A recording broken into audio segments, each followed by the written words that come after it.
Well, as you know, the Family Rewards program was inspired originally by Oportunidades, the program in Mexico. Um, Various city officials here in New York, having heard about the program, traveled down to Mexico, learned about it, and then beginning in 2007, ran a 3-year initial pilot adapting some of the practices of that program here in New York City.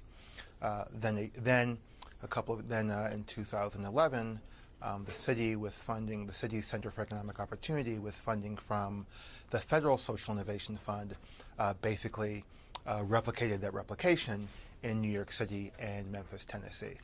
So it's a direct line from the program in Mexico to Family Rewards here in New York City and in Memphis. And what sort of results are you seeing? So it's been an interesting program. So one of the things about the implementation here in New York, both the original Opportunity NYC program as well as the current Family Rewards program, is that working with MDRC, we are conducting a control group study to really understand the impacts that this program has on families. So in the initial Opportunity New York City program, what we found is a number of things. One, we found first and foremost that by providing cash rewards, cash benefits to families, you had a material impact on families' material well-being, obviously. So families who reported having trouble financially, families who had trouble making the rent, buying food for their families. So a really direct impact, of course, on families' material well-being. Then on top of that, what you saw is some modest but significant gains, particularly for young people who were already doing relatively well academically, those students who were already proficient. What we saw that the incentives helped really drive meaningful impact for those young people in particular. They were able to do even better in school with the support of the original Opportunity NYC program. Now we've made some changes to the program from the time it was originally implemented to now. Again, it's a long-term evaluation. So one of the things that happened even after the program ends is that MDRC will continue to follow the families over the long term to see what those long-term impacts are. But just some of the initial results, again, you see families earning significant benefits. So the families in Memphis are earning about $1,400 per family a year on average. The families in New York earning about $1,900 a year on average. You see families who are participating in the banking system meaningfully, in many cases for the first time. So thousands of bank accounts opened, both by families as well as by individual children. So greater participation in the banking system. Again, you have families who are reporting just really better material well-being, particularly those families who are really in extreme poverty, being brought out of extreme poverty. So still preliminary. The idea is to really see how these impacts affect families over the long term. But some of the preliminary feedback is positive and encouraging.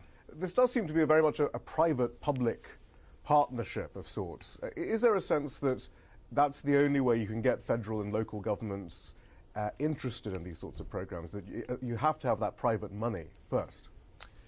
Well, it's an interesting question. I mean, it certainly helps. I mean, one difference between the Oportunidades program in Mexico and Family Rewards in New York is that in Mexico, that program is really the bedrock safety net program, whereas here in New York and Memphis, Family Rewards is built on top of the regular public safety net.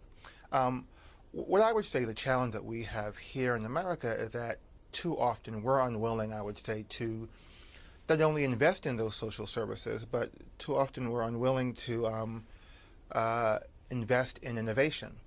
And so, look, I think it's entirely appropriate, particularly for a program like this where we're trying to understand if it can work in the United States context. It's great to have private dollars to leverage that public investment. But it's also true that meeting the needs of young people in poverty is the most important work that I think government can do. And so being willing to invest more resources in programs like this, but particularly being able to invest resources in experimental programs, public resources, is critical.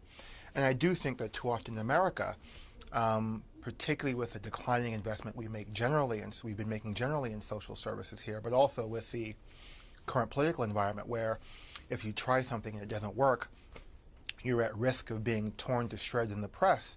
it creates an environment where it's hard to invest public dollars in innovative, exciting, but as yet unproven strategies to address poverty. But is there also a problem of the philosophical framework, perhaps? Perhaps local and federal government are less keen to prevent people falling through the social safety net. It's too much of an argument to make, perhaps, to get the funding, that they'd rather just simply deal with problems as they occur, having the system failed already. Yeah, I think it's a fundamental challenge in the way we in America address these issues, address issues of poverty, address issues of social services, that we respond to the emergency, but we are often unwilling to respond to the challenge that created the emergency before it gets to that level. So, everybody understands we need emergency rooms, but the question is, do we invest in preventive health care? We'll invest in foster care for those cases where a family is unable to care for a child, but we won't necessarily invest in keeping the family strong in the first place before you have to get to that point. In too many circumstances, we have what can only be described as a penny-wise, pound-foolish approach. Whether it's in juvenile justice or in education, you'll pay. And you pay when that young person becomes an adult criminal who goes to jail. Or you can pay to provide that young person with a quality education so that they never enter the criminal justice system in the first place. You'll pay either way, but too often in this country we're willing to pay at the end for the crisis, but we're not willing to pay in providing the preventive supports that could have averted the crisis in the first place. So it's unfortunate that often you have to use private dollars to invest in challenges like this, but in many cases that's what we have to do. And then hope that by demonstrating our impact, we can overcome and convince the public sector to make deeper investments in some of these strategies that really work. Richard Buery, thank you very much. Thank you. Thanks for having me.